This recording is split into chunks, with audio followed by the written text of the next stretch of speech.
Spoštovane udeleženke in udeleženci, lepo pozdravljeni na današnjem spletnem seminarju Praktične rešitve in storitve za podporo procesom notranjih prijavnih poti.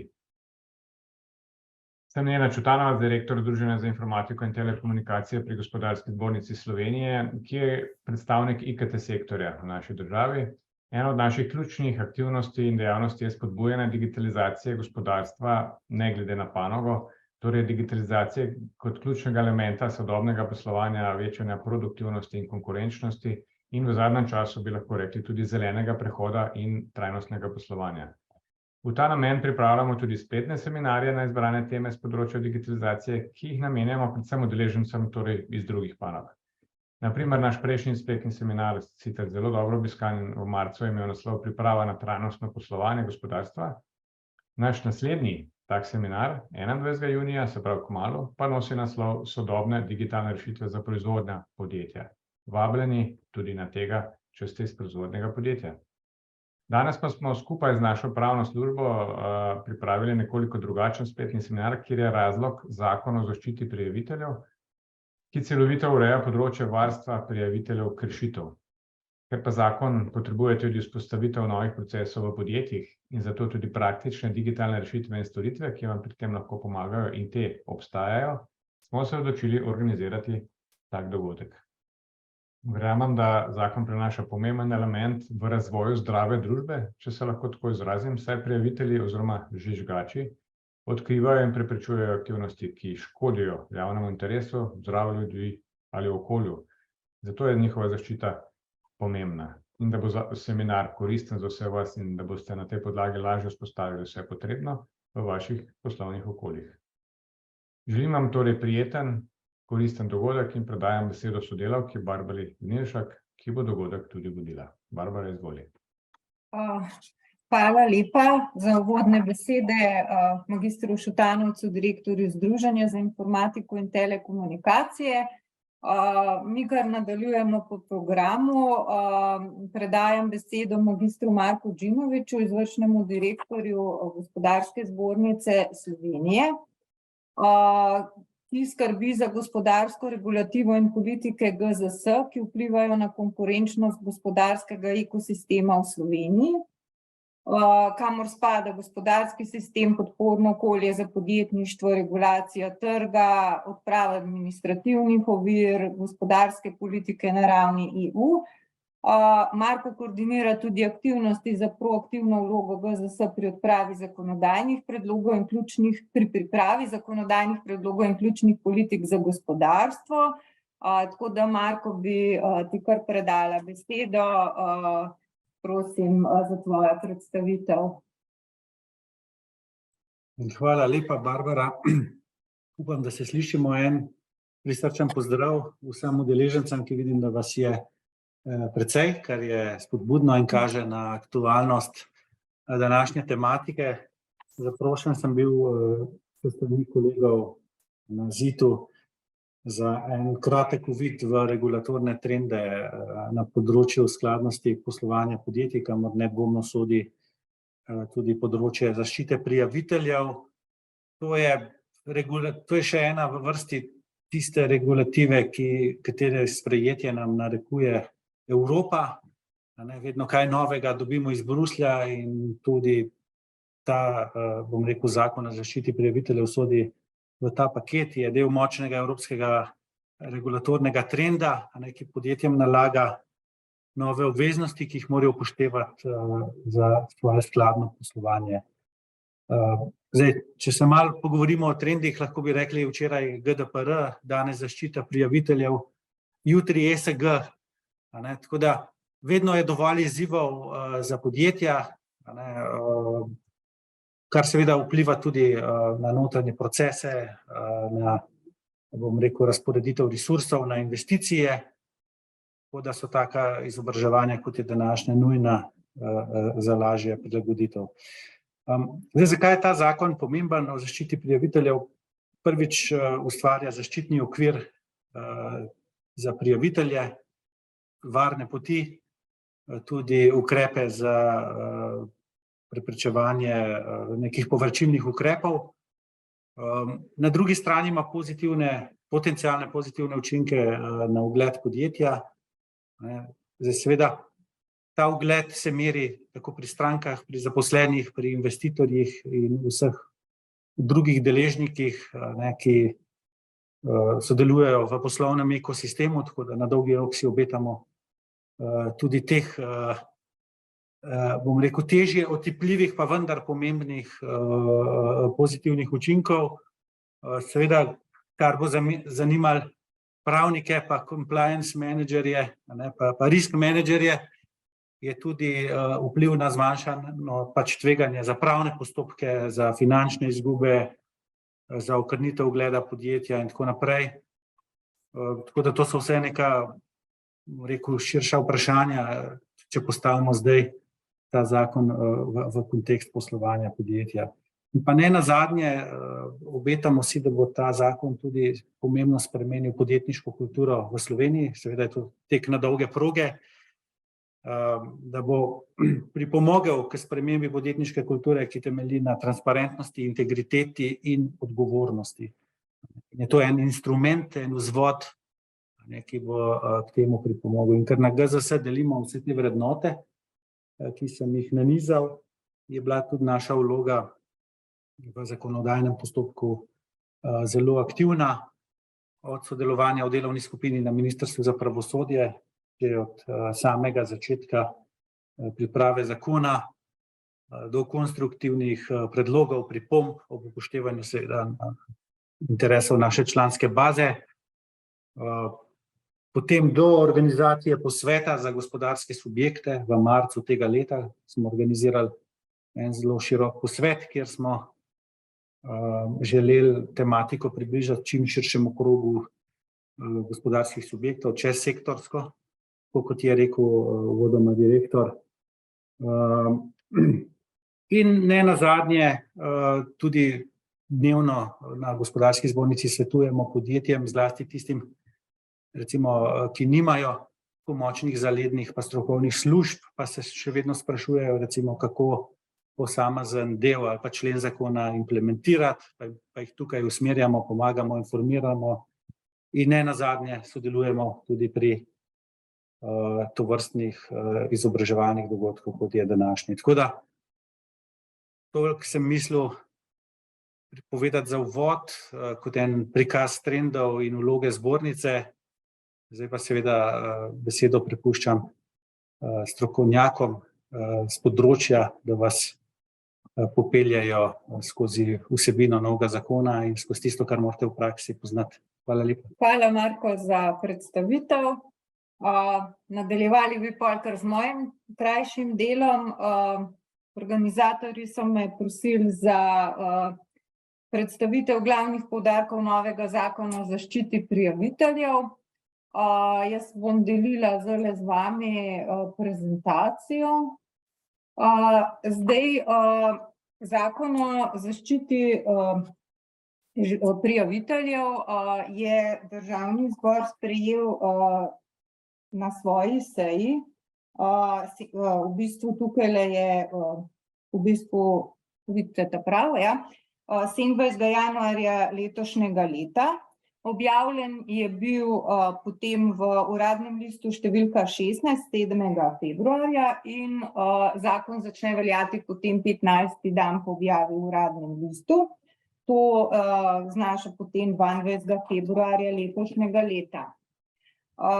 Zelo pomemben del vsakega zakona je, kdo so zavezanci po zakonu. Zdaj, zavezanci po zakonu o zaščiti prijaviteljev so subjekti v zasebnem sektorju z 50 ali več zaposlenimi. Potem tudi subjekti z manj kot 50 zaposlenimi, vendar najmanj 10, če svojo glavno registrirano dejavnost opravljajo na področju zdravstva, zbiranje, prečiščevanje, distribucije vode, ravnanja z odplakami, potem na področju odpadkov, torej komunale, ter ravnanje z njimi, pridobivanje sekundarnih surovin in pa drugega ravnanja z odpadki. Dejansko tukaj lahko ugotovite, da gre za dejavnosti, ki so v javnem interesu. in pa seveda tudi subjekti v zasebnem sektorju z manj kot 50 zaposlenimi, če tako določajo drugi zakoni. Tukaj se potem ta sekundarna zakonodaja uporablja. Roki za vzpostavitev notranje poti za prijavo po 33. členu zakona, kot smo že rekli, gre za različne vrste zavezancev, zato so tudi ti roki za vzpostavitev skladnosti s tem zakonom različni. Zdaj zavezanci v zasebnem sektorju, ki zaposlujejo 250 ali več zaposlenih, so imeli že tale rok, 23. maj. Ostali, ki pa zaposlujejo pač do 249 zaposlenih, pa vzpostavijo pot do 17. decembra 2023. Tako da tale seminar je pač organiziran ravno pravi čas, je še čas, da se vsi primerno pripravite. Zdaj poudarek bi dala tudi glede notranjih poti prijave po zakonu. Zdaj zelo pomembna pot pač vaša vsake prilagoditve novemu zakonu je, da sprejmete pač nek notranji akt, to je recimo pravilnik o vzpostavitvi notranjih poti, to smo recimo konkretno na zbornici naredili, sprejeli smo pač nek notranji akt, podpiše ga predstojnik, potem je pa seveda potrebno vzpostaviti še prijavne poti, določene obrazce za prijavo, kot recimo tudi elektronski naslov, druge kontaktne podatke, pomembno je pa seveda tudi imenovati zaupnika. Kdo je lahko zaupnik, je bilo pri sprejemanju zakona kar veliko debate, tako da mislim, da bosta moja naslednika, predvsem gospa Zvezdana Simič, verjetno bo o tem tudi lahko še kaj več povedala. Tako da tukaj moram reči, da je ministrstvo kar prisluhnilo tudi našim predlogom in na začetku je bilo to zelo ostro določeno, potem se je pa ta možnost, kdo je lahko zaupnik, dosti razširila. Potem tudi zelo pomembna zadeva oziroma rešitev za privatni sektor je, da si zavezanci zasebnega sektorja z manj kot 250 zaposlenimi lahko delijo sredstva za prejemanje prijav in preiskave prijavljenih kršitev. Zdaj, rekla bom, tukaj ne vem, če bi še kaj več o teh notranjih prijavnih poti povedala, predvsem mogoče kakšne so te faze obravnave notranje prijave. Seveda vi morate to prijavo sprejeti pisno, ustno na zapisnik ali telefonsko, potem jo morate evidentirati, preizkusiti to prijavo in jo obravnavati ter na to seveda obveščati, kako ste obravnavali prijavo, tukaj obveščate vedno vodstvo in pa tudi prijavitelja. Zdaj, mogoče bi tukaj poudarila, da iz razprav, pa tudi iz prakse, pa potem tudi nekaj seminarjev že na to temo, je potrebno recimo poudariti, da zaupnik, pač veliko je bilo vprašanj, ali to mora biti pravnik. Seveda ne. Zaupnik ni nujno, da je pravnik, ker bistvo zaupnika ni v tem, da daje pravne nasvete prijavitelju, ampak da, kot sem prej povedala, s to prijavo postopa skladno z členi, kot so določeni v zakonu. Tako da veliko vprašanj je bilo tudi v praksi, ali zaupnik recimo uživa kakšno varstvo, ker prijavitelj po zakonu pač uživa zaščito, tako pravno in seveda, ali se to nanaša tudi na zaupnika. Posebej v zakonu to ni predvideno, ampak načelno bi tudi zaupnik mogel uživati primerljivo pač varstvo, pravno varstvo, ker tukaj lahko pride včasih mogoče do pritiskov strani vodstva podjetja ali pa organizacije na zaupnika, tako da temu področju mogoče kar posvetite nekaj več pozornosti. Zdaj, kot sem že rekla, zaupnik mora biti ena ali več zaupanja vrednih oseb. znotraj določene organizacije, lahko jih je več. Priporočljivo je, da ima zaupnik vedno namestnika, ker dejansko lahko pride do odsotnosti zaupnika, seveda morajo pa te poti biti odprte, ne glede na to, ali je zaupnik prisoten ali ni.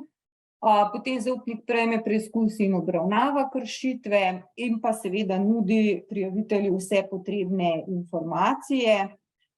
Kot sem že rekla, ni pa mišljeno, da bo pač prijavitelju nudil neko pravno svetovanje. Zaupnik konča obravnavo prijave v 3 mesecih od njenega prejema, zato boste verjetno v nadaljevanju tudi videli, da je zelo pomembno datum prijave, da je pomemben, ker so vsi roki tudi s tem povezani. Zdaj seveda je treba preizkusiti prijavo, ali je utemeljena ali ni utemeljena, in če ni, je potrebno navesti razloge za to.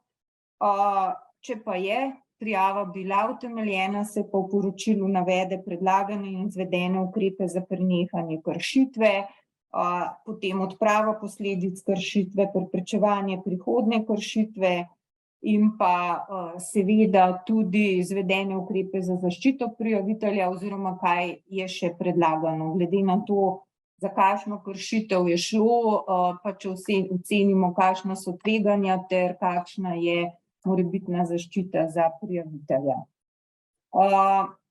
Pomembno je glede vzpostavitve sistema za prejem prijave.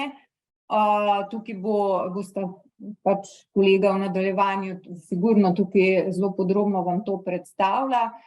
Zdaj potrebno je vzpostaviti kontakt za prejem prijave, odprto so različne možnosti, v sedanjem času verjetno bo to najbolj preko elektronske poti. Za prejem in evidentiranje prijave se določi lahko administrativno osebje, to ni mišljen zaupnik, ampak lahko je tudi nek administrativni sodelavec, ki nudi suport zaupniku v tem delu, samo za prejem in evidentiranje prijave, ali pa informacijsko podprt način prejema, kar je sigurno veliko lažje. Za prejem prijav se pa lahko določi tudi zunanjega ponudnika storitve. Pomembna stvar v začetku, ko se lotevate pač aktivnosti za zagotovitev skladnosti vašega poslovanja z zakonom, je pa sprejem notranjega akta. Zdaj v notranjem aktu so obvezne sestavine, kot so navedene tlele v nadaljevanju, seveda lahko vi določite še kaj novega. Pač potrebno je opredeliti zaupnika, način prejema evidentiranja prijav, potem ali boste imeli to znotraj urejeno, lahko tudi zunanjega ponudnika, elektronski naslov, telefonsko številko ali druge kontaktne podatke, potem postopek prejema notranje prijave, obdelave, roke, ki so recimo lahko poleg zakonskih tudi vaši interni, s tem namenom, da bo ta postopek obravnave in prejema prijave za vas bolj enostaven. Potem ukrepe za preprečitev dostopa nepooblaščenim osebam do informacij o prijavitelju, pač seveda tudi drugih vsebin iz evidence prijav. Mogoče sem prej pozabila tudi omeniti, da prijava je lahko anonimna ali pa seveda neanonimna, tako da morajo biti vse te ukrepi za sprejem prijave tudi ustrezno temu prilagojeni, da se ta anonimnost ohranja. Potem v pravilniku oziroma notranjem aktu boste določili tudi obveščanje notranjih organizacijskih enot, kako boste seznanjali vodstvo o obravnavi prijave in pa seveda tudi način informiranja zaposlenih in drugih oseb o delovnem okolju, da ste sprejeli recimo ta pravilnik o notranjih poteh za prijavo, kateri so kontaktni podatki, kdo je zaupnik. To je lahko preko intraneta, potem recimo z elektronsko pošto, pač verjamem, da imate te načine informiranja že zelo dobro vzpostavljene. Kot je Marko predhodno tudi že povedal, smo mi skupaj z Ministrstvom za pravosodje sodelovali pri organizaciji enega seminarja v pomladnih mesecih. Zdaj zelo koristna spletna stran, tukaj sem napisala link. Ministrstvo za pravosodje je objavilo na tem linku vsa gradiva iz tega seminarja, kar je pa za vas recimo zelo koristno, so pa gor vsi osnutki aktov oziroma obrazcev. Tudi en obrazec, vzorec, bom rekla, pravilnika objavljen, o tem, kar sem prej govorila, pa potem tudi še nekaj drugih vzorcev, osnutkov, bom rekla pravilnikov, ampak obrazcev bolj glede prijav, za prijavo, tako da jaz vam res svetujem, da si ogledate tole spletno stran, boste videli pod gradiva, če boste odprli in sigurno najdete tukaj noter. So še druga gradiva, ker morate vedeti, da je bil to da dajo oni na to spletno stran in za zavezance v zasebnem sektorju in javnem, ampak boste absolutno najdeli te stvari, tako da vam res iskreno svetujem, da si to tudi pogledate. Tako da z moje strani bo zaenkrat to vse. Pa če še prej sem pozabila omeniti, da če ima kdo kakšno vprašanje, lahko v tisti chat napiše vprašanje, pa bomo s kolegi skušali vam podati sproti ali pa na koncu odgovore na vaša vprašanja. Tako da zdaj bom šla pa jaz nazaj, samo da tole jaz tole zaprem. Evo, mislim, da bo to zdaj v redu. Tako da bi predala pa zdaj naprej besedo gospe Zvezdani Simič, odvetnico, in gospodu Ernestu Žejnu, direktorju podjetja Žejn d. o. o., glede implementacije zakona o zaščiti prijaviteljev. Še nekaj besed glede predavateljev. Zdaj v tem kratkem predavanju bomo šli skozi najpogostejše obstoječe implementacije prijavnih poti, ki so jih nekatere družbe že v preteklosti zaradi drugih zakonov bile prisiljene implementirati, določeni sektorji so te stvari že uvedli. Pogledali bomo nekaj največjih družb in skupin, nato pa dobro prakso skozi leta. Predavateljica gospa Zvezdana Simič bo skupaj s kolegom gospodom Ernestom Žejnom potem v živo predstavila primer prijave in pozitivne učinke, ki jih dobra vnaprejšnja organiziranost tudi lahko ima. Gospa Zvezdana Simič je odvetnica v Ljubljani in ima več kot 15 let delovnih izkušenj v odvetništvu ter gospodarstvu. Leta 2009 je diplomirala na Pravni fakulteti Univerze v Ljubljani, in sicer na področju varstva osebnih podatkov na delovnem mestu, kar je zelo povezano tudi s tem zdajšnjim področjem, današnjim. Njeno diplomsko delo je temeljilo na prenosu novega pravnega področja v prakso za eno izmed delniških družb v Sloveniji. Vodila je med drugim tudi pravni oddelek v gradbeni delniški družbi, nato skrbela za pravne, administrativne, IT in human resources zadeve v večji mednarodni družbi. Ukvarja se tudi s samostojnim pravnim in poslovnim svetovanjem. V okviru intenzivnega sodelovanja z Državnim zborom pa je pripravljala tudi zakonodajne predloge in sodelovala pri pogajanjih, verjetno tudi pri tem zakonu, predvidevam, gospa Simič, ki je avtorica tudi številnih strokovnih člankov, vključno s področjem pravne zaščite žvižgačev. Tako da mislim, da imamo pravo sogovornico danes, tako da jaz kar prepuščam besedo, potem pa tudi gospodu Žejnu, kot sta si onadva razdelila tale svoj del. Hvala. Odlično, hvala lepa za tale simpatičen uvod. Lepo pozdravljeni v najinem imenu. Midva sva skupaj v isti pisarni, tako da si lahko malo pa kaj vrževa kdaj kakšno zadevco, tako da so malo usklajena. Zdaj delim tudi našo predstavitev. Skratka, moje ime je Erne Žejn, sem predsednik skupine Žejn. Zakaj sploh obstajamo? Obstajamo zaradi tega, ker kot ljudje smo se razvili iz živali, ker znamo uporabljati orodja. Nažalost, zadnje desetletja opažamo, da orodja zmeraj manj uporabljamo in zmeraj manj znamo uporabljati tiste, ki so že razvita. Tako da naši srčki bijejo za to, da znamo uporabljati orodja, ki so že razvita in jih zmeraj bolj znati uporabljati. Še pred covidom se je število ur v Evropski uniji po posameznem tednu zmanjševalo delovnih ur. Zdaj verjamemo, da z avtomatizacijo in robotizacijo bo temu ponovno tako. Naša skupina prihaja iz dveh dežel, imamo sedež v Münchnu in sedež v Ljubljani, tako da večino naših naročnikov nagovarjamo iz tega segmenta. In z dolgo leta se že ukvarjamo z samimi žvižgači. Štartali smo v Nemčiji, 42 DBS GmbH, smo skupaj z Ibnerjem Stolzem, za tisti, ki ne poznate, Ibner Stolz je največjih pravnih skupin v Evropi oziroma sploh na svetu.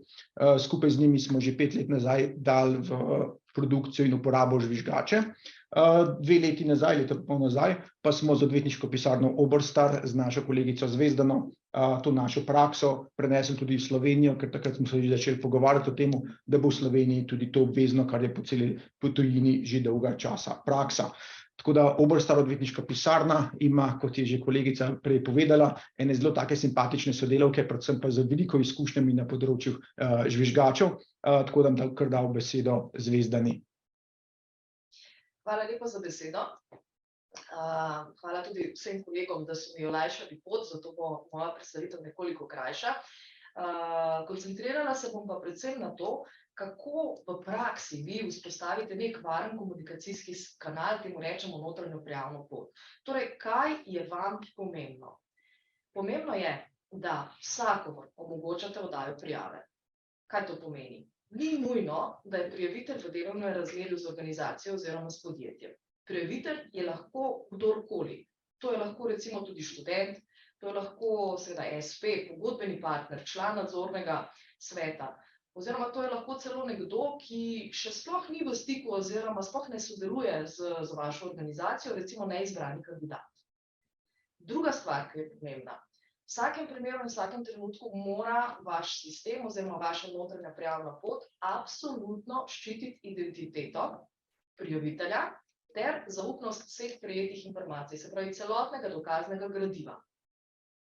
Ne podatki, ne se pravi dokumentacija in podatki ne morejo priti v napačne roke, se pravi, to je lahko samo zaupnik, ta prava oseba, ki lahko to pogleda in seveda po potrebi tudi neko administrativno osebje, če je določeno. Nikakor in nikdar pa ne more vodstvo dostopati do teh podatkov in tudi morajo biti shranjeni na tak način, da je to povsem onemogočeno. Ne samo vodstvu, temveč tudi vsem ostalim nepooblaščenim osebam. Dalje, zelo pomembno je, da vaš sistem natančno evidentira in hrani prejete prijave ter seveda tudi spremljajoča dokazila. In zakaj je to pomembno? Morate imeti možnost dokazati, kdaj ste vi to prijavo prejeli. Zakaj? Preprosto zato, ker od vsake prijave tečejo neki zakonski roki, znotraj katerih vi morate svoje zakonske roke tudi izpolnjevati. Nadalje, poznamo seveda tudi področje varstva osebnih podatkov in odkar imamo to področje, vemo tudi, da moramo določene podatke po nekem poteku roka brisati. To pomeni, da ta zakon določa rok 5 let. Se pravi, po 5 letih morate te prijave in spremljajoča dokazila tudi izbrisati. Ne morete jih hraniti več kot 5 let. Nadalje, zopet poudarjam, se pravi, sistem mora biti takšen, da onemogoča komurkoli izdajo oziroma dostop do teh podatkov in tudi posledično izdajo. Sami vemo, kaj se lahko zgodi, recimo neko šepetanje po hodnikih, lahko zve to nekdo iz te službe ali pa recimo ni nujno, da sploh zaupnik o tem govori, lahko nekdo dostopa do teh podatkov na takšen in drugačen kreativen način, kar tudi pomeni, da vaša notranja prijavna pot ne bo prepoznana kot ustrezna strani prijaviteljev. Seveda, pomembno je, da je tudi zaupnik, ki ga izberete, zaupanja vredna oseba. Kaj želim s tem povedati, da ni verjetno najbolj priporočljivo, da je to nekdo, ki je tesno povezan bodisi sorodstveno, bodisi kako drugače z samim vodstvom. Takšnemu zaupniku verjetno zaposleni ali pa kdorkoli, seveda, ki je lahko prijavitelj, ne bodo zaupali.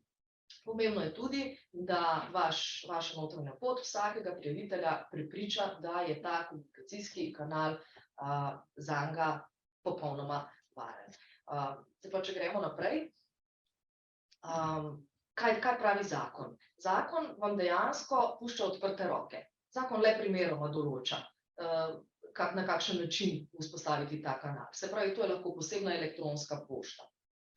Posebna elektronska pošta pa pomeni, da je to pošta, ki naj ne bi bila dostopna ostalim v tem podjetju. Se pravi, IT služba ne sme dostopati do te elektronske pošte.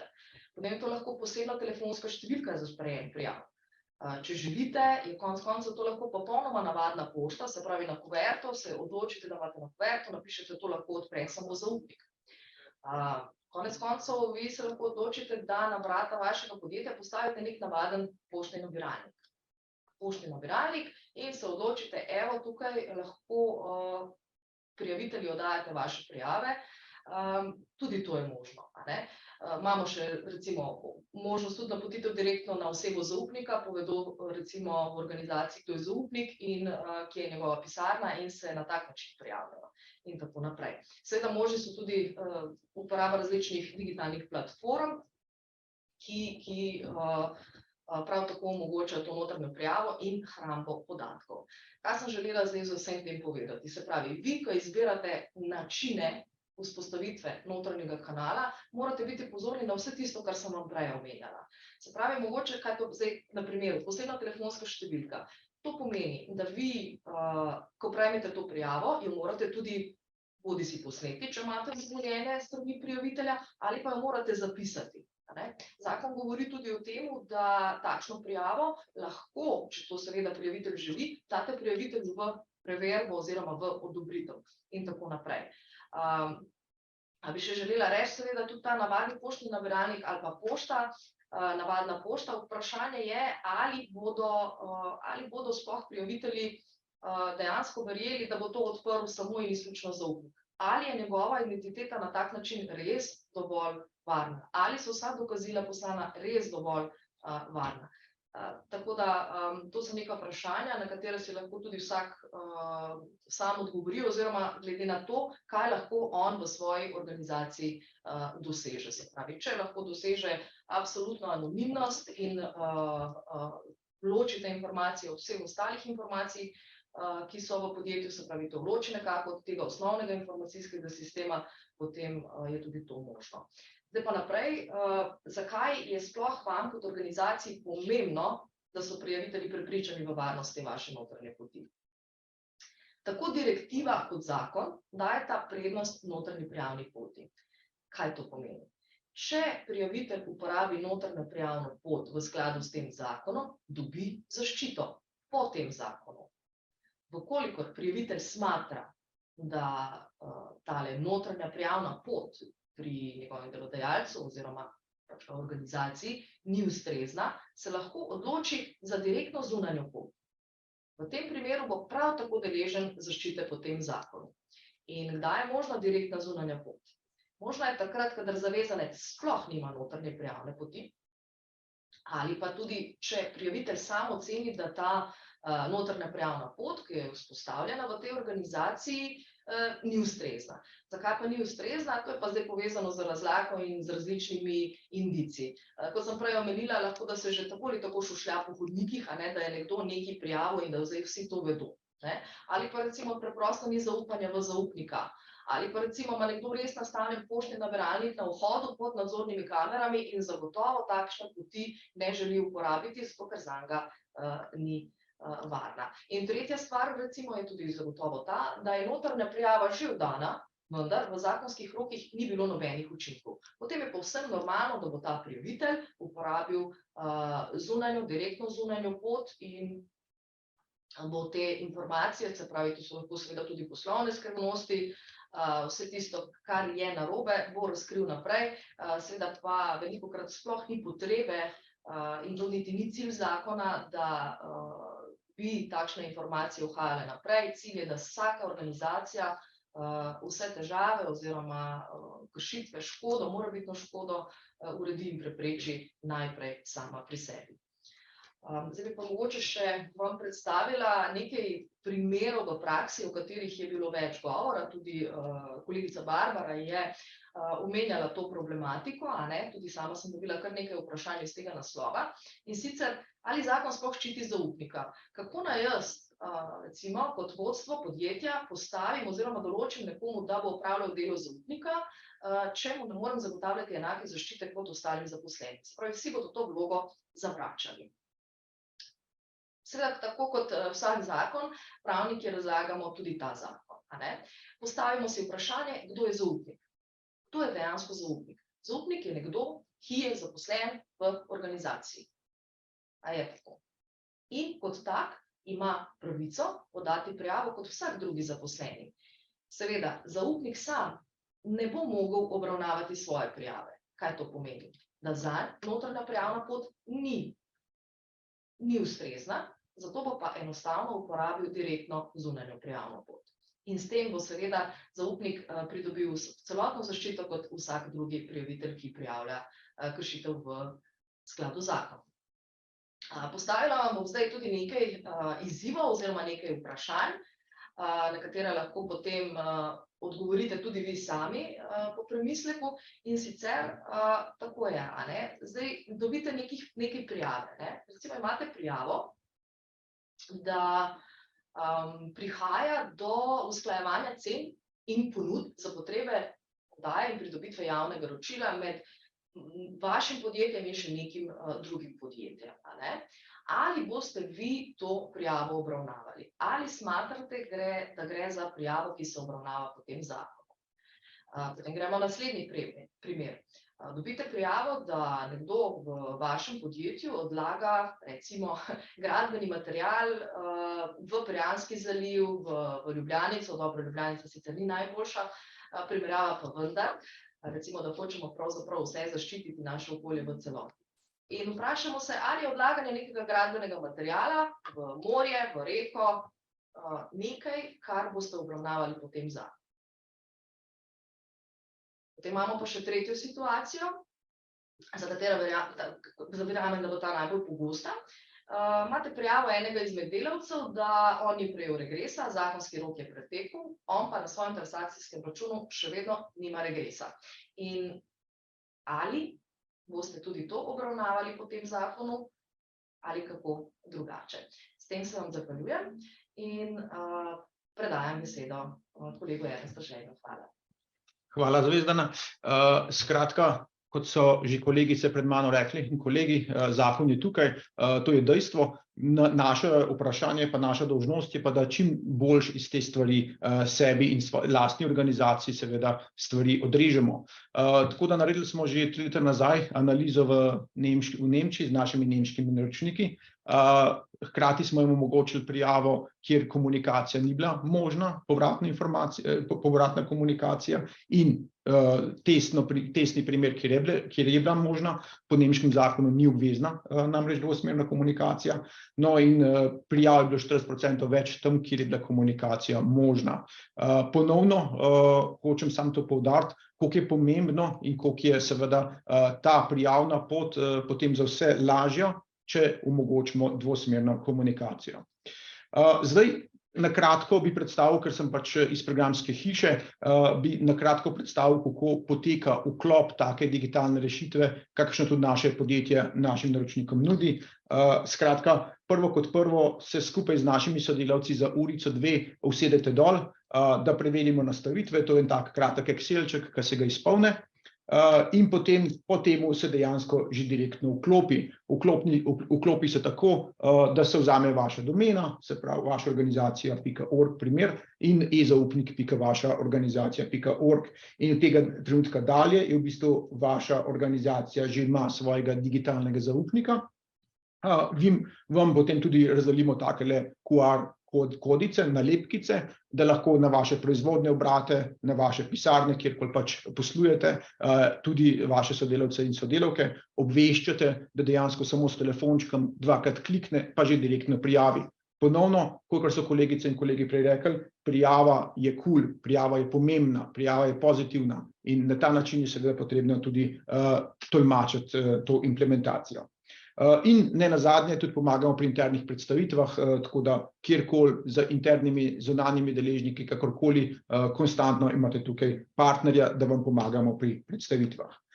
Zdaj, če zelo na kratko pokažemo samo aplikacijo, kako izgleda ena izmed takšnih rešitev, se pravi domena, kamor uporabniki, kamor žvižgači, da požvižgajo, grejo gor, vidijo takoj na začetku dve ikonci.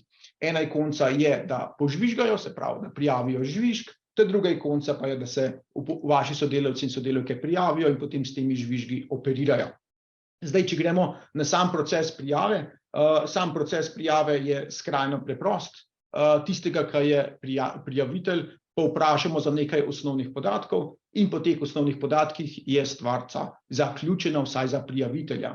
Kaj to pomeni? To pomeni, da je ključno in zelo pomembno, da postavimo ravno pravo število vprašanj. Tu ni nekaj, da smo se nekaj izmislili ali pa da smo nekaj poskušali. Poskušali seveda smo, ampak naše kolegice in kolegi, ki so vsi pravniki in nekateri tudi psihologi, smo skupaj identificirali, kateri so ključna vprašanja, da jih zastavimo, da prijavitelj ni preveč obremenjen in ne bi želel seveda prijaviti, po drugi strani pa da od prijavitelja dobimo ravno tiste podatke, tiste informacije, s katerimi potem mi lahko krmarimo in smo seznanjeni s to prijavo. Tako da seveda želja je, da od prijavitelja dobimo vse materijale, vse dokazno gradivo, ki ga ima, zato da lahko lažje in hitreje potem kasneje tudi operiramo. Zelo pomembno je, da vsa ta vprašanja, ki smo jih sestavili za aplikacijo, so nevtralna. Skratka, pomembno je, da spoštujemo našega prijavitelja, pomembno je, da ga nevtralno sprašujemo in da so po drugi strani pravno genialna. To je zelo, zelo pomembno, ker v trenutku prijave nimamo pojma, kaj bomo s tem storili. Lahko gre za kakšno neprimerno prijavo, lahko gre za kakšno šalo, lahko gre pa za kakšno resno zadevo, ki bo lahko zamajala temelje naše organizacije. In to je tako izredno pomembno, da so zares, čeprav malo vprašanj, ampak mora biti postavljena genialno. In seveda spoštljiv spodbudni ton. Mi konstantno nagovarjamo prijavitelja, daj prijavi, prosim te, in ga zelo, zelo spoštljivo in vljudno prosimo, da odda čim več informacij z različnimi mehanizmi seveda. No, tekom same prijave seveda smo potem z našimi pravniki, odvetniki pripravili celo goro dokumentov, predlog, angleško templatov, ker kot rečeno že prej, je zelo, zelo pomembno, da imate vse to znanje, ta celoten know-how zapakiran v enem izdelku. Namreč organizacije nima vsaka svojega strokovnjaka, ki je 10 let študiral žvižgače po celi Evropi in potem iz tega tudi zaznal, kaj pa v vaši organizaciji lahko iz tega dejansko še nekaj dobrega naredite. Zato smo mi storili namesto vas in dobite z našo rešitvijo celoten paket teh dokumentov, teh predlog, teh vsebin, smernic, ki potem vas in vaše prijavitelje seveda umeščamo in vodimo. Se pravi, kaj je tukaj ključna stvar? Seveda, da imamo konstantno pravno preračunljivo vsebino. Mi konstantno preračunavamo, a boste sprejeli prijavo ali ne boste sprejeli prijavo, ampak v vsakem primeru moramo biti spoštljivi, v vsakem primeru moramo biti pozitivni do prijavitelja in seveda do uporabnikov ne nazadnje. Pomembna je konsistentna komunikacija. Ker smo pripravljali vse te dokumente, smo z večjimi različnimi odvetniki, pravniki šli skozi, da dobimo občutek, da zares tisti, ki prijavlja, ima občutek po konsistentni in profesionalni komunikaciji in s tem seveda tudi gradimo zaupanje, da nam zaupnik zaupa, da nam prijavitelj zaupa. In seveda, kadarkoli ste v vprašanju, kadarkoli ste v dilemi, imate na naši strani konstantno pravno pomoč, v aplikaciji samo kliknete in takoj so naši odvetniki z vami, da vam pomagajo pri kakšnih bolj kočljivih vprašanjih. Tudi to je izredno, izredno pomembno. Kot so kolegice in kolegi pred mani rekli, vsaka organizacija ima potem svoje zaupnike in tole zdaj, kar kažem, je informacijski sistem za zaupnike, oni se prijavijo in v tem semaforčku vidijo prijave. Trenutno imam 4 prijave, od tega 3 že obdelane, ena je še rumena, ni zelena. In skratka, tukaj v tem informacijskem sistemu potem seveda zaupniku pomagamo, da se pravilno odloči in vse te template, predloge avtomatsko generiramo in posredujemo vsem vpletenim. Tukaj je pa seveda pomembno to pravočasno opozarjanje.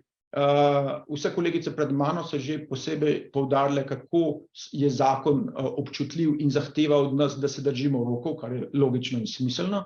In sistem je seveda ponovno občutljiv in opozarja vaše sodelavke in sodelavce, da se kakšen rok ne prekorači. Ponovno je tukaj umetnost izbrati prav način obveščanja, prav količino elektronske pošte, zato da so tisti zaupniki ali pa tisti stakeholderji, deležniki v vaši organizaciji vseeno opozorjeni, da mogoče še niso uspeli odgovoriti, čeprav bi mogli in morajo po zakonu odgovoriti na to prijavo. Po drugi strani pa, da ne gre vse skupaj v spam, se pravi, da nimajo tega filtra, če bi vsak dan sistem pošiljal e-maile, potem bi šli v drugo skrajnost. Skratka, konstantno je treba najti tisto pravi občutek. Seveda, kot rečeno, zaupniki so zelo odgovorne osebe in nimajo samo tega procesa znotraj vaše organizacije. Zato vse dokumente, vso zakonodajo in vse dokumente so avtomatsko analizirani in vsi templati, vsi sklepi so avtomatsko generirani in so že pregledani iz stališča pravnikov, tako da gre za popolnoma robotizacijo postopka. In seveda zadnjih nekaj mesecev imamo tudi že integriran ChatGPT, tako da preverimo lahko, ali je prijava generirana po ChatGPT-ju. Tudi v Sloveniji smo imeli že kar nekaj prijav generiranih po ChatGPT-ju, tako da imamo posebne algoritme, ki tudi tukaj pomagamo kolegam in kolegicam pri tem, da zaznamo takšne priložnosti. Gospa Žunko, imate vprašanje zame, vidim, da ste dvignili roko. Sumim, da to pomeni, lahko pa, da se motim. Dobro. Zdaj, če pogledamo, zakaj menimo, da smo zelo dober partner pri žvižgačih, je predvsem to, da že več kot 10 let delamo z žvižgači. Štartali smo seveda v Nemčiji, kot sem že prej povedal, zdaj zadnje 2 leti pa tudi v Sloveniji. Pomembno je, da so vsa besedila res profesionalno pripravljena, tako stališča pravnikov kot stališča psihologov, vsa besedila, vsi dokumenti, vsi sklepe, potem tudi psihologi preverijo pri naši strani. Tako da, kot sem prej rekel, zaupanje, konsistenca, te stvari so izredno pomembne, da se v bistvu skozi komunikacijo cel čas delijo. Seveda uporabljamo ChatGPT, kot je to danes edino smotrno, ker ves čas je ključen. In seveda tako obstaja zelo velika verjetnost, da smo že vaši dobavitelji, namreč že več kot 20 let pa skrbimo za pravne službe. Večino pravnih služb v Evropi uporablja našo programsko opremo, tako da obstaja že zelo velika verjetnost, da smo prvi še v hiši že z Shakespeareom. Opazili pa smo, vsaj zadnjih nekaj let, pa obstaja porast za sistem predlogov in izboljšav. Namreč sistem že sam vabi in skozi vprašanja, ki sem jih prej pokazal, nudi uporabniku, da se med prijavo vseeno odloči, da ne bo prijavil žvižga, ampak da bo samo prijavil predlagano izboljšavo. Namreč vidimo, da kar nekaj naših uporabnikov, naročnikov še ni imelo anonimnega sistema za prijavo predlogov in izboljšav in smo ga kar zapakirali v isti sistem, tako da probamo in poskušamo seveda vse deležnike v tej prijavni poti nagovoriti, če pa mogoče samo predlog za izboljšavo, se pa tudi preko istega sistema prijavi in potem tudi lažje skomunicira z vsemi deležniki. Tako da ta zadevca se nam zdi izredno pomembna. No, iz stališča seveda regulative, kot si lahko predstavljate, obstaja cela gora dokumentacije in standardov, ki usmerja naše delo. Zdaj, naše reference so praktično vse večje družbe, inšpektorati Republike Slovenije seveda, ki so ključni v tem žvižgačkem zakonu, pa ne samo zakonu, direktivi na splošno in seveda kar nekaj naročnikov je tudi danes tukaj z nami. Skratka, trudimo se konstantno, da smo eni izmed bolj relevantnih dobaviteljev v pravnih sistemih v Evropi. IPES nas vsako leto identificira kot hitro rastoče podjetje, po drugi strani pa tudi vsako leto dobimo zlato medaljo kot eno izmed najboljših dokumentnih sistemov na svetu s strani G2 dela. Tako da, evo, tako na kratko. Zdaj, če vas bo kaj več zanimalo, greste lahko samo na anonimno si, tam imate že našega robotka, s katerim se pogovorite in vam seveda organizira kakšno predstavitev, kakšno zadevco, če vas zanima. Drugače pa nas pokličete, pošljete na prodaja@žn.com mail, pa vas bojo seveda takoj kolegice pa kolegi kontaktirali z vami, pa probali kakšen vprašanček razčistiti seveda. Tako da z najine strani z Zvezdano je to vse. Videl sem, da je gospa Žunkov vmes dvignila roko, ampak bo gospa Barbara povedala, kakšen je protokol odgovarjanja vprašanj, da si kakšno stvar preveri. Ja, hvala lepa. Ja, gospa, tlele imamo že nekaj vprašanj, mislim, da so res strani te gospe. Zdaj, prvo je, ali med zavezance sodijo gospodarske družbe z do 20 zaposlenih v panogi elektroindustrije, pa ali se lahko pravila zakona vključijo v pravilnik o mobingu, ali mora za to biti poseben pravilnik. Tako da, bile sta pa še dva vprašanja, pa sem jaz že vmes dodala ta link, z Ministrstva za pravosodje. Tako da, mogoče gospa Simič, če bi vi lahko na ta dva vprašanja, ali med zavezance sodijo gospodarske družbe z do 20 zaposlenih elektroindustrija, pa ta pravilnik o mobingu. Ja, seveda. Torej, ali je lahko vključen v pravilnik o mobingu? Ja, lahko je, a ne? Ni nobenega posebnega pravila, niti razloga, zakaj bi mogel biti to poseben pravilnik. Bom pa tako rekla, verjetno vam bo lažje sprejeti nek nov pravilnik, samo gre eden izmed pravilnikov, kot v celoti spreminjati pravilnik o mobingu. Je pa seveda to dopustno, vi imate konec koncev tudi v vaši organizaciji lahko tudi pravilnik o delovnih razmerjih, ne? In v tem pravilniku imate lahko vse. Tako mobing, kot vse ostalo, tako da ja, ni nobenih težav. Kar zadeva po zavezance, zdaj je tako, a ne? Število zaposlenih je zaostreno na tistih najbolj občutljivih področjih. In sicer zdravstvo, ravnanje z odpadki. Tam je dovolj, da je zaposlenih zgolj 10. Potem pa, če se premaknem k nekim finančnim dejavnostim, se pravi banke, zavarovalnice in tako naprej, a ne, ki so že tako ali tako v skladu z Zakonom o preprečevanju pranja denarja in financiranje terorizma dolžne vzpostaviti te določene mehanizme, pri njih je ta meja, se pravi, celo do manj kot 50 zaposlenih, vse posod je 50 zaposlenih. Zdaj vi, če pravite, da je to elektroindustrija, se pravi elektroindustrija, je bi bilo treba tudi presoditi in pogledati, kaj in kako, a ne konkretno, kakšna je res ta dejavnost, to bi se morali osebno pogovoriti, bi pa tako rekla, a ne, v vsakem primeru je to priporočljivo. Priporočljivo je imeti to notranjo prijavno pot, ker preprosto v primeru, da je nimate, zavezanci lahko seveda izberejo edino možno in to je zunanja prijavna pot. Hvala. Pa še eno vprašanje je vmes prišlo, kako naj ravna zaupnik v primeru, da je prijavitelj podal prijavo za kršitev, do katere je pa prišel, do podatkov pa prišel po nezakoniti poti. Ja, hvala še enkrat za besedo. Vprašanje zdaj nekoliko je preveč ohlapno, pa verjetno bi zelo veliko časa porabila, da bi na to odgovarjala, lahko pa seveda z veseljem direktno odgovorim. Tudi gospe, oziroma, to je pa nekdo zdaj drug, da je samo uporabnik. Zagotovo, a ne, moramo vedeti, da ta zakon nudi zaščito, se pravi tudi v primeru nekega nezakonitega ravnanja, kar je danes nezakonito oziroma v tem trenutku nezakonito, recimo izdaja poslovne skrivnosti. Izdaja poslovne skrivnosti je nezakonita, a je tako. Kaznovana oziroma kazniva je na podlagi Kazenskega zakonika, tudi Zakon o delovnih razmerjih določa sankcije za takšno početje, seveda je tudi sankcija za to neka izredna odpoved. Zdaj pa v tem konkretnem primeru, a ne, kadar imamo pa Zakon o zaščiti žvižgačev, moram poudariti, da bo prijavitelj seveda, vkolikor upošteva vse, kar mora v skladu z zakonom in da ne gre za zlorabo prijave, se pravi, da je njegova prijava dobronamerna, da jo daje z namenom zaščite javnega interesa, je v bistvu pravzaprav kakršnakoli njegova odgovornost izključena. Se pravi, on ne bo odgovarjal za nekaj, kar je sicer nezakonito. Se pravi, je nezakonita, vendar v tem primeru ima zaščito, izključena odgovornost, tako kazenska kot civilna, odškodninska in tako dalje. Hvala. Tako da zdaj smo izčrpali vsa vprašanja v bistvu iz četa, tako da lahko nadaljujemo po našem programu. In sicer sledi predstavitev gospoda Aleša Horvata, direktorja Lesc Integra d.o.o. Tako da bomo zdaj nadaljevali z njegovo predstavitvijo.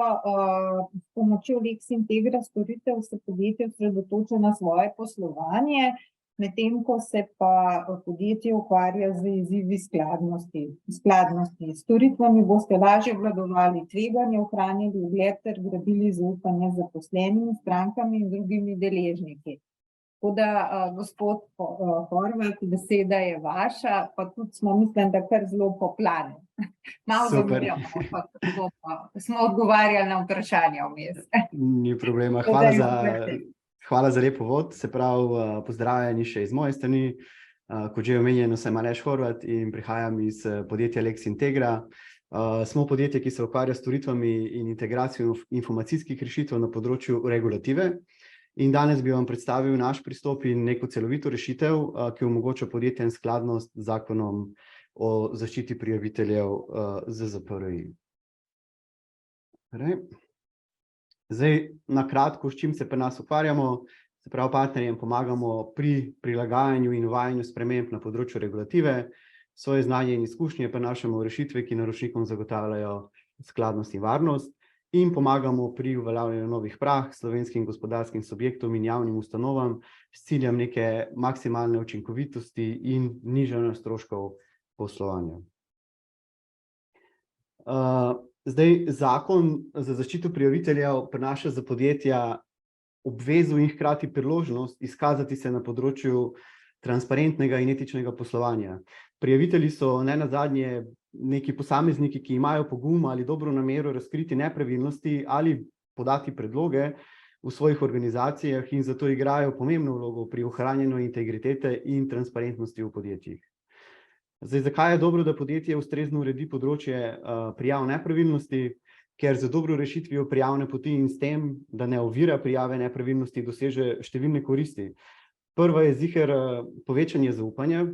Organizacija, ki aktivno podpira prijavitelje, bo verjetno dojemana kot bolj zaupanja vredna, tako z vidika zaposlenih, kot tudi strank in drugih deležnikov.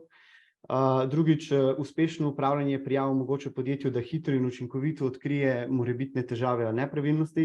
Nepravilnosti lahko predstavljajo veliko tveganje za podjetje, tako z vidika ugleda, kot tudi seveda finančnih posledic. Z ustreznimi prijavnimi potmi se lahko takšne nepravilnosti odkrijejo in rešijo, še preden pride do nekih resnih posledic. Poleg tega se nepravilnosti rešujejo znotraj organizacije. Tretjič, ustrezna zaščita prijaviteljev lahko pomaga preprečiti odškodninske zahteve ali kazni zaradi samih kršitev. Zdaj, urejene prijavne poti in podpora prijaviteljem pomaga nekako ustvarjati kulturo odprtosti in odgovornosti v vaši organizaciji. Zaposleni se počutijo varnejše in bolj zaupajo svojemu delodajalcu, kar lahko izboljša njihovo zavzetost in produktivnost. Zakonodaja za zaščito prijaviteljev je torej ključna za varnost, zdravo in etično poslovno okolje. Urejene prijavne poti lahko neovirana prijava nepravilnosti ne pomenita le spoštovanja zakonodaje, ampak tudi boljše poslovne prakse in dolgoročno seveda uspešnejše poslovanje. Zdaj, kakšni so ti koraki, bom rekel, do skladnosti pri nas? Podjetje si lahko z nekaj koraki zagotovi čisto popolno skladnost. V Leks Integra organizacijam do skladnosti pomagamo z par storitvami, in sicer najprej je to priprava internih aktov, se pravi, pripravimo vse potrebne pravne dokumente, ki se vežejo na področje izvajanja zakonodaje ZZPRI. Potem vzpostavimo spletni kanal za prijavo teh nepravilnosti. Zdaj, telefon in mail po našem mnenju nista najbolj primerna kanala za prijavo, saj ne omogočata popolne anonimnosti. Zato za vas postavimo spletno aplikacijo za prijavo nepravilnosti. V tem koraku prilagodimo spletno platformo, definiramo kategorije kršitev, ki jih, bom rekel, prijavitelji lahko prijavljajo in določimo zaupnike v sistemu. Rezultat tega je spletna povezava, preko katere poteka prijava kršitev za prijavitelje. Zaupniki, imenovani s strani podjetja, lahko v istem sistemu pregledujejo prijave, vodijo postopek in zaupno ali anonimno komunicirajo z prijaviteljem. Pomagamo tudi pri imenovanjih in izobraževanjih zaupnikov. Podjetju pomagamo izbrati zaupnike glede na interno organizacijo podjetja in kompetence kadrov. Zaupnike seznanimo z nalogami, zakonodajo in jih izobrazimo za uporabo platforme za prijave. Priporočljivo je, da je zaupnikov več, že zaradi odsotnosti in tako dalje, pa tudi seveda transparentnosti delovanja celotne stvari. Je pa to seveda stvar neke politike podjetja. Na koncu vseh teh postopkov izvedemo skrbni pregled skladnosti, kjer interno preverimo, ali so izpolnjeni vsi kriteriji in izvedene vse aktivnosti. Izdamo tudi neko potrdilo o skladnosti. Med letom je ekipa strokovnih sodelavcev na naši strani na voljo pri izvajanju vaših procesov, svetujemo pri implementaciji in praktični izvedbi vseh korakov pred, med ali po prijavah. V same prijave seveda mi nikoli ne vpogledujemo. Konec leta oziroma januarja skupaj s podjetjem sestavimo tudi letno poročilo, ki ga bo podjetje moralo oddati regulatorju, se pravi konec leta je predvideno neko poročanje. Vodenje postopkov in odzivanje na prijave je tako preprosto, odzivno, organizirano in pa predvsem brez stresa tako za zaupnike na strani podjetja ali občin, kot tudi za same prijavitelje. Zdaj, kako hitro je podjetje sploh lahko skladno? Pri nas je to nekako 3 dni približno od same podpisa pogodbe. Skupaj definiramo nekako povezana podjetja, če jih imate, oziroma določimo zaupnike, dobavimo interni akt, nastavimo prijavno pot, skonfiguriramo in prilagodimo platformo za prijavo in potem recimo na dan 3 že izvedemo online izobraževanje zaupnika in naredimo testno prijavo, izvedemo skrbni pregled rešitve. Naknadno seveda potem izvajamo še poglobljena izobraževanja za zaupnike in management, vendar v teh 3 dneh lahko zadovoljimo vse zahteve skladnosti zakonodaje in dosežemo neko skladnost. Tekom leta pa seveda smo tudi dnevno prisotni pri podpori in izvajanju procesa. Zdaj te 3 dni malo omenjam predvsem zato, ker si vemo, da je nek rok, bom rekel, za ureditev te stvari že malo potekel. Pa da malo pojasnim, da to se ne pogovarjamo o 3 mesecih dela za to, da se ta stvar vzpostavi. Zdaj, za izvajanje nepravilnosti uporabljamo platformo, ki je bila razvita prav za ta namen. Platformo uporablja že več kot 1500 organizacij po Evropi, majhnih in velikih.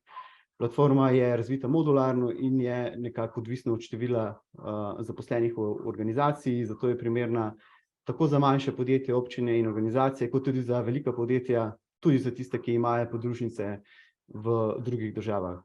Stvar je varna in anonimna za prijavitelje in preprosto za upravljanje. Skladna je tako z EU kot slovensko whistleblower zakonodajo in pa za zakonodajo o GDPR-ju.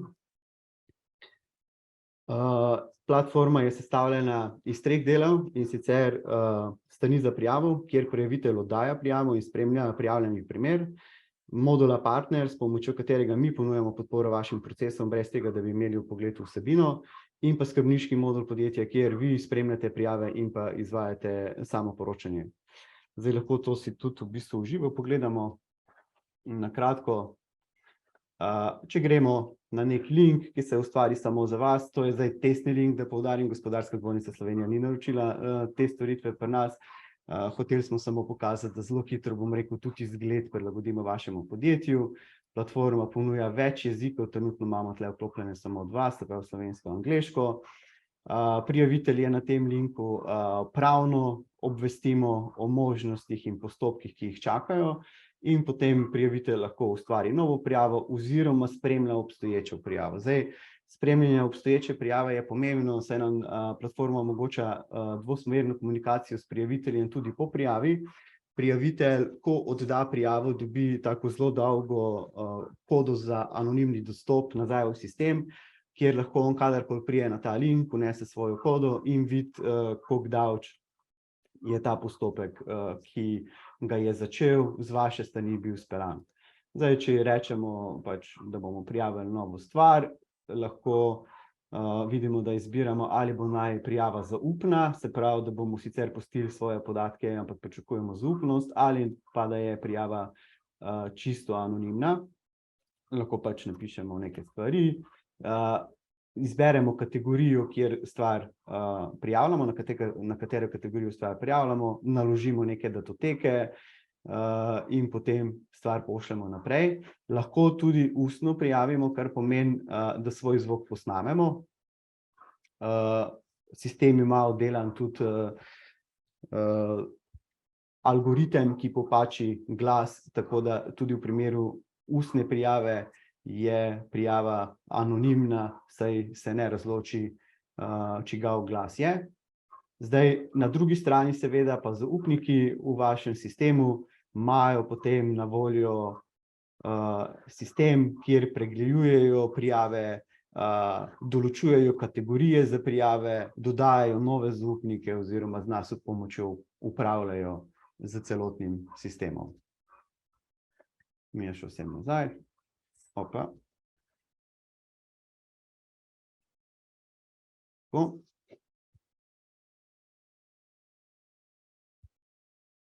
Zdaj, marsikatero podjetje je v hitenju zadovoljiti regulativne zahteve vpeljalo e-mail kot nek glavni kanal za prijavo nepravilnosti.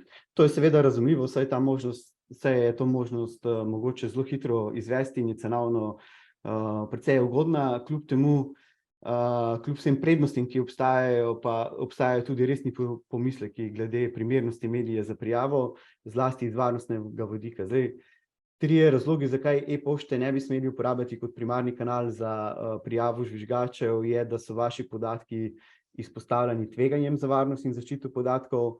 Ko prijavitelj žvižgač prijavi morebitno napačno ravnanje, se zajemajo občutljivi osebni podatki. Že v bistvu ime naslov je v končni fazi osebni podatek, ker e-pošta nima nobenega mehanizma šifriranja, to nepooblaščenim osebam omogoča ne le branje poslanih e-poštnih prijav, temveč tudi spreminjanje teh e-poštnih prijav. Posledično niti prenos, niti obdelava poročil nista revizijsko varna, ogrožena je celovitost podatkov. Vse to lahko posledično razveljavi informacije, ki se uporabljajo tako za notranje, kot tudi za zunanje preiskave o nepravilnostih.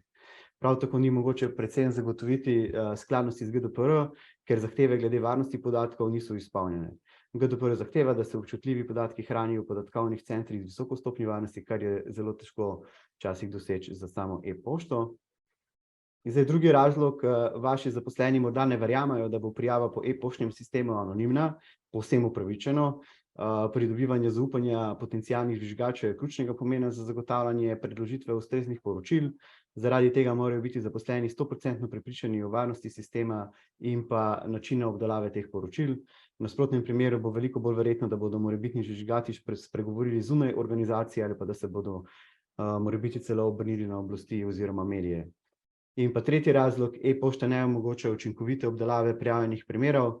Se pravi, poleg teh varnostnih podatkov in zaupanja zaposlenih je enostavnost obdelave poročil še en pomemben dejavnik, ki ga je treba upoštevati pri izbiri sistema za prijavo nepravilnosti. Pri sistemu, ki temelji na e-pošti, bo treba vse prejete podatke ročno zabeležiti v sistem za upravljanje primerov. Poleg tega v podjetju morda sploh ne obstaja tak sistem vodenja primerov, kar povzroči neučinkovitost pri delu. Posledično to pomeni, da je prijavo skoraj nemogoče učinkovito preiskati in žvižgači preprosto ne prejmejo zadostnih povratnih informacij o svoji oddani prijavi ali v nekaterih primerih sploh ne dobijo nobene povratne informacije. Prav tako iz e-mailov težko konec leta sestaviti kredibilno poročilo za analizo vseh prijav, ki jo je bolj treba poslati naprej k regulatorju.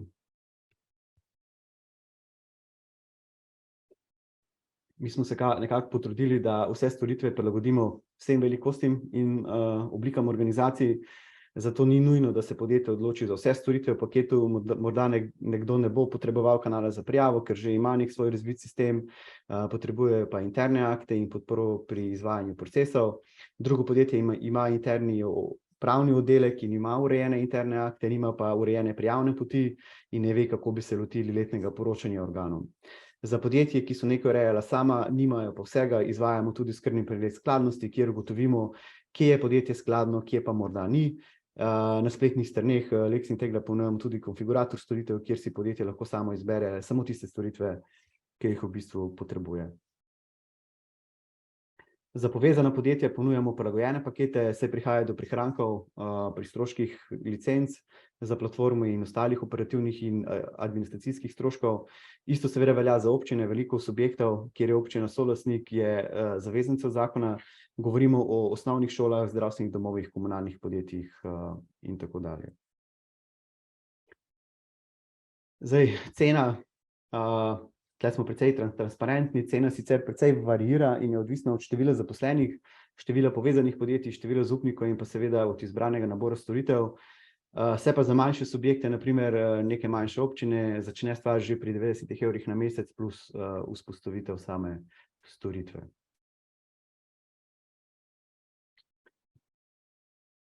Vse te storitve, ki smo si jih danes ogledali do sedaj, so del sistema TQM, ki ga razvijamo pri nas. Gre za celovito upravljanje kakovosti, nek poslovodni okvir, ki izboljšuje uporabniško izkušnjo strank in zaposlenih s celovito obravnavo in poenostavljenim organizacijskim procesom. Pridobivanje informacij za upravljanje kvalitete, mi pravimo temu, ker je pač upravljanje tako dobro kot informacije, na podlagi katerih upravljamo. Podjetja imajo velikokrat težavo, saj ne dobivajo odziva zaposlenih, strank ali zastopnikov na storitve ali produkte, ki jih ponujamo. Se pravi, tudi le mi gledamo stvar malo širše, ti žvižgači so samo en modul, bom rekel, zajemanje podatkov, ampak škoda bi bila, da podjetje takih kanalov ne bi izkoristilo tudi za pridobivanje povratnih informacij iz drugih področij. Vsako podjetje ima neko službo za upravljanje s kvaliteto ali pa ljudi vsaj, ki zbirajo neke odzive že zdaj, ampak ta proces velikokrat ni nekako strukturiran. S pomočjo take TQM platforme lahko zbiramo različne odzive po različnih področjih in jih seveda tudi strukturirano obdelujemo. Zdaj, kako lahko hitro in enostavno vzpostavimo zbiranje informacij? Določimo neka področja, se pravi, ali so to neki procesi, ali je to vsebina, ali so to neke odgovorne osebe in testna mesta, potem jih povežemo ta področja z odgovornimi osebami. Lahko rečemo, da za področje garancije in servisa in pa zadovoljstva uporabnikov oziroma izboljšanje kvalitete bo pa Jože odgovoren, za račune oziroma reklamacijo računov bo recimo Maja in pa na proizvodni liniji za izboljšanje dela bo pa predloge zbiral Marjan M. In potem na eni lokaciji pridobivamo informacije, na dokumente in lokacije postavimo možnost oddaje svojega mnenja in anonimno ali z osebnimi podatki povratne informacije povežemo direktno z nekim odgovornim subjektom. Imamo celovit pregled nad vsemi povratnimi informacijami na vseh področjih, kjer zbiramo te informacije. V praksi to pomeni, da v nekih poslovalnicah na izhodu postavimo ali ekrane ali QR kode, kjer stranke prosimo za predloge za izboljšavo. Na dokumentih, recimo v računih, dodamo QR kodo link in potem zbiramo feedbacke ali pa neke druge raziskave delamo in pa seveda na spletnih straneh lahko imamo ali spletnih straneh, trgovinah ali spletnih straneh podjetja lahko zbiramo spet take podatke. Celovita analitika seveda pa vam potem v vsakem trenutku pove, kje ste in kam greste. Stvar ponujamo za neko ugodno ceno implementacije, hitro vzpostavitev, lahko boste direktno obveščali obstoječe vodje in pa seveda imeli dostop do poročil, ki so v sistemu. Toliko z moje strani, tako da zahvaljujem se vam za pozornost. Hvala lepa. Zdaj poglejmo, če je prišlo še kaj vprašanj. Prišlo je eno, pa je mislim, da za gospo Simič. Pohvalna samo malo. Pozdravljeni, v okviru dilem, ki jih je na koncu predstavitve izpostavila gospa Simič, je bil naveden primer neplačila regresa in podobno ni bilo pa podanega odgovora, kako naj zaupnik postopa v tem primeru. Prijava ali ne? obravnava prijavo ali ne, lahko podate odgovor ali naj zaupnik obravnava primere, ki so bili navedeni na koncu predstavitve gospe Simič. Ja, hvala za vprašanje. Namenoma sem pustila neodgovorjeno, lahko vsak pri sebi tudi malo pomisli. Odgovor se pa skriva v 3 besedah, se pravi zaščita javnega interesa. Ali gre za neko kršitev, ki jo je potrebno obravnavati zaradi zaščite javnega interesa. Če pogledamo odlaganje nekega gradbenega materiala v morje, v reko, je to zagotovo takšna kršitev, ki jo boste in jo morate obravnavati. Zelo resna kršitev. Nadalje, kadar govorimo o usklajevanju, recimo ceni, potrebe javnega določila, ja, tudi to je kršitev, ki jo je potrebno obravnavati zaradi z namenom zaščite javnega interesa, recimo tudi državnega proračuna. Kadar pa imamo pa enega delnika, ki govori oziroma prijavi, da ni prejel regresa, to ni sicer v javnem interesu, ampak gre za zaščito njegovega lastnega interesa. V redu? Ja. Zaščititi svoj lastni interes. Tako da takšne prijave ne boste obravnavali v skladu s tem zakonom, seveda ne, pa tudi sicer se takšne kršitve, recimo iz delovnopravne zakonodaje, direktno tudi lahko povsem anonimno že danes prijavljajo na inšpektorat za delo. Direktiva tudi je nekoliko drugačna, kot je naš domači zakon, se pravi, direktiva določa kršitve samo na določenih področjih, pri čemer pa v Republiki Sloveniji, no, in na teh področjih zagotovo ni delovnega prava, zato ker bi bilo lahko teh prijav potem preprosto tudi preveč. Naša zakonodaja pa sicer govori o kršitvah kateregakoli predpisa veljavnega v Republiki Sloveniji in seveda v EU, vendar z namenom zaščite javnega interesa. Upam, da sem odgovorila na vaša vprašanja. Hvala. Hvala. Potem pa še en komentar. Veseli nas, da so udeleženci zadovoljni s predstavitvijo tako enega kot drugega produkta ter pravne podlage, ki so bile predstavljene. Je pa potem podan tudi zraven še en komentar, da edino, kar pa je zmotilo tega poslušalca, je pa uporaba pojma žvižgača, ki ga zakon ne pozna in to nekako negativno implicira na status subjekta, ki podaja prijave o nezakonitostih in nepravilnostih. Pač v Ameriki imajo poseben predpis, ki omogoča celo del povrnitve stroškov po ugodno rešeni sodbi sodišča, tako da nekaj takega ni v slovenski zakonodaji. To mislim, da bi bilo mogoče bolj vprašanje to v zadnjem delu za Ministrstvo za pravosodje. Gospa Žejn, mogoče imate vi kakšen komentar? Gospa Simič, no, pardon, oziroma gospod Žejn. Ja, Zvezdana. v bistvu kar lahko na to temo rečem, zakaj tega ni v slovenski zakonodaji, zato ker je slovenska zakonodaja vezana na EU direktivo, se pravi vsebino direktive je prenašala v nacionalno zakonodajo. Tako da se jaz tudi pridružujem za kakršnakoli drugačna širša vprašanja, je pa v bistvu zakonodajalec tisti Predlagatelj, tako. Ministrstvo za pravosodje. Ja, hvala. Hvala lepa. Zdaj novih vprašanj v četu nimamo. Bi imel še kateri od udeležencev zdaj v živo kakšno vprašanje? Očitno smo bili dosti jasni. Tako da smo kar po planu, no. Tako da zaenkrat jaz ne vidim kakšnega novega vprašanja v četu, tako da ne vem, mogoče kar lahko počasi zaključimo, bili smo zelo ažurni in ekspeditivni, tako da mogoče še od gospe Maruše, če je prisotna kakšna beseda ob koncu. Ne vem, očitno je ni. Tako da jaz se vam vsem zahvaljujem za tole predstavitev, seminar, upam, da je bilo zanimivo. Glede na odziv so zadovoljni, tako da pa še v kakšni priliki, ne? Vsem sodelujočim pa še enkrat hvala. Hvala lepa. Videnje. Hvala lepa. Hvala.